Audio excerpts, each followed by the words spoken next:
Welcome to Episode 7 of Casual Citizen, a series about the upcoming first-person MMO Star Citizen by Cloud Imperium Games. This week's episode focuses on the Genesis Starliner and related passenger transport career. Sit back, relax, and enjoy. Begin transmission.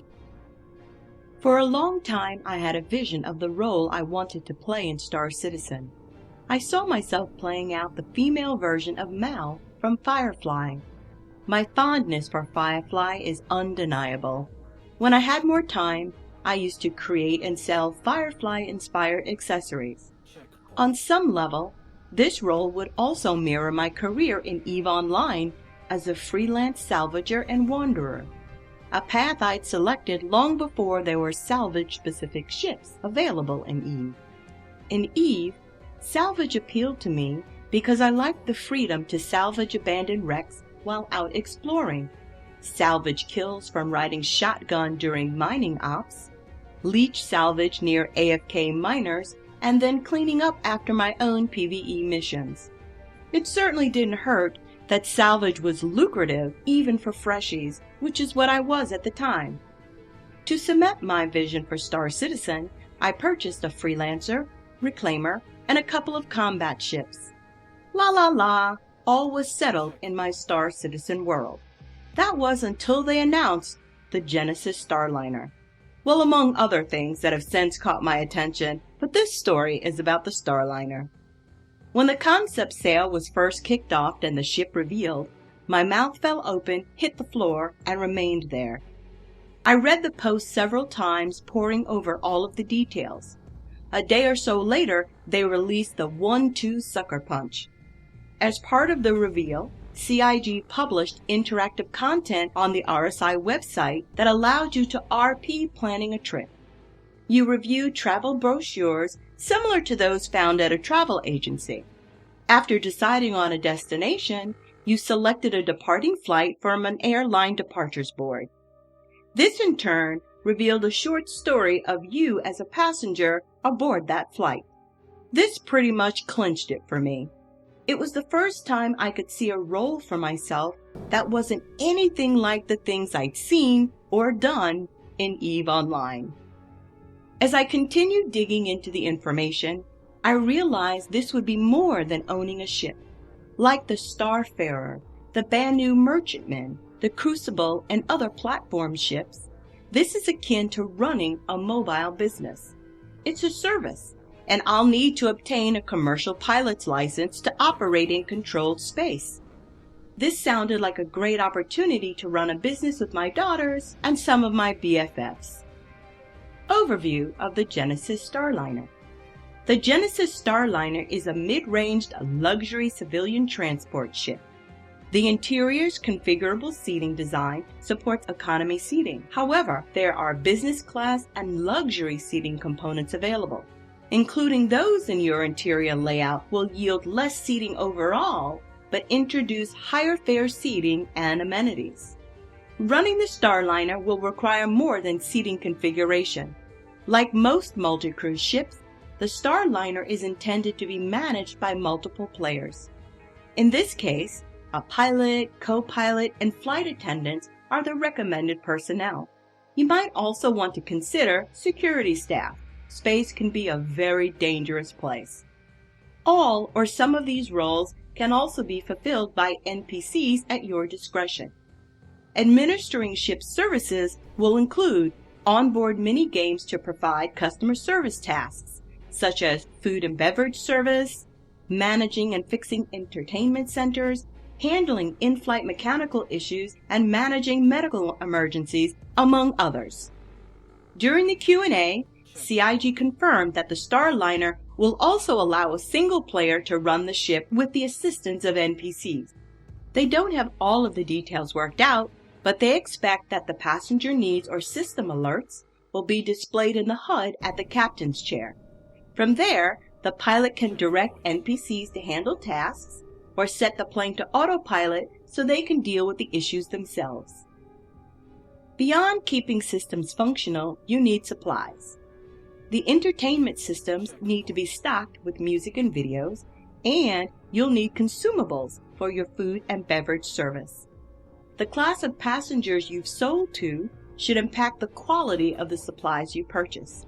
While your first inclination might be to buy everything on the cheap, your luxury passengers might not enjoy bottom bin movies, prepackaged food, or watered-down drinks, and their opinions matter. At the end of the journey, all customers provide a rating for your services. This rating factors into your reputation as a passenger transport operator and has an influence on your rating as a commercial pilot. It impacts local officials clearing pilots to operate out of the more lucrative and desirable landing zones. The Starliner has uses beyond commercial transport. It's the same ship class used for the Star Citizen equivalent of Air Force One. The ship's defenses, coupled with its modular design, means that it can be repurposed for other specializations, such as transporting and repairing small ships, transporting military troops, fitted as a private luxury touring vessel, or a mobile base of operations for an organization.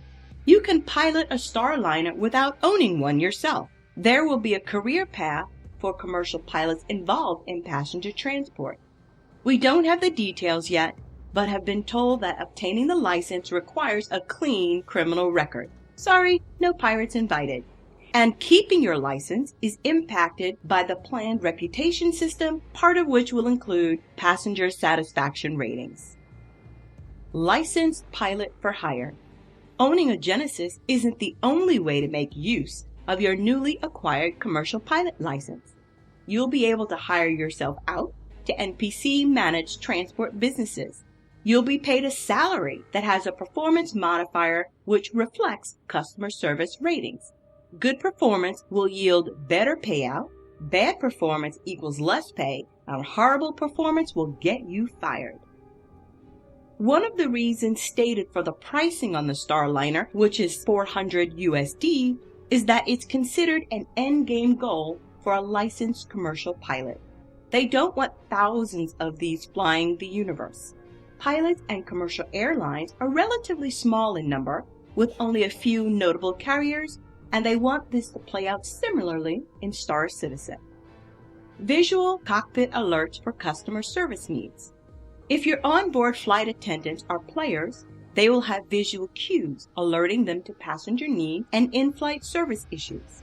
If you are flying solo and using NPC flight attendants, you will monitor service and direct your NPC flight attendants using a holo information system in the cockpit. You can also place the ship on autopilot and interact with the passengers yourself. This is excellent news. As much as I hope to engage real players to assist me, undoubtedly there will be situations where this isn't possible and I'll be piloting the ship alone or possibly with only a co-pilot. Pre-boarding security. Security is still a concern even in the 30th century. Passengers will be required to submit to security scans. The current direction is that it will be similar to the scan demonstrated at the end of Around the Verse number 47. I'll link to that video in the show notes. For me, this introduced another series of questions. Who handles accepting tickets and allowing passengers to board? It seems like that is going to be who's responsible for denying access to a passenger who has failed the security scan. So is that me, someone in my crew, or members of an official security force that's at the gate, NPCs? What happens to someone who fails the security check? In the real world, you're taken into custody if you're caught attempting to bring contraband on a flight. CIG has mentioned that players can be sent to jail and will be detained for a certain period of time depending on the crime. This sounds similar to the criminal mechanic in ArcAge, which I thought was fun and engrossing to watch play out. I wonder if this will be similar in Star Citizen when you fail a security scan. Flight routes will be multi-stop. Do not expect your destinations to be from point A to point B. This is a luxury transport designed for efficient, long-distance travel. I'm sure there are short hop options, but in those cases, a smaller ship is more cost-effective. In the current design, It is proposed that in addition to dropping off and picking up passengers along your route, you will need to include considerations for refueling and replenishing supplies. A prisoner transport variant is planned. Another variant of the Starliner is being planned that wasn't part of the initial announcement. Con Air in Space is coming to a verse near you. A prisoner transport variant of the Starliner Genesis will be a reality at some point. Medical uses. Directly from CIG. While there is no plan to design a variant of the Genesis as a medical ship, the modular configuration of the chassis should be sufficient to support players in doing so. If for some reason I want to take a break from passenger transport, this is the configuration that would interest me most next. I can see the Genesis as a combination of troop transportation and on-site medical facility that can be close to the area of conflict, an operations support vessel. It would be a more mobile version of the Endeavour Hope Hospital configuration. It won't have all the services of the Hope, but it can provide a traveling hospital versus the more stationary floating Hope version of a hospital. I'll wrap this up by saying that I purchased the Starliner on day one of the concept sale. Show note. This week's show notes are links to the Starliner related content on robertspaceindustries.com. Here you can read the details in full and review the ship's technical specifications as they stand today. The interactive content is still available to play as well. Remember, this is a concept ship, and as such, stats are subject to change. This is Alyciana signing off until next time, end transmission.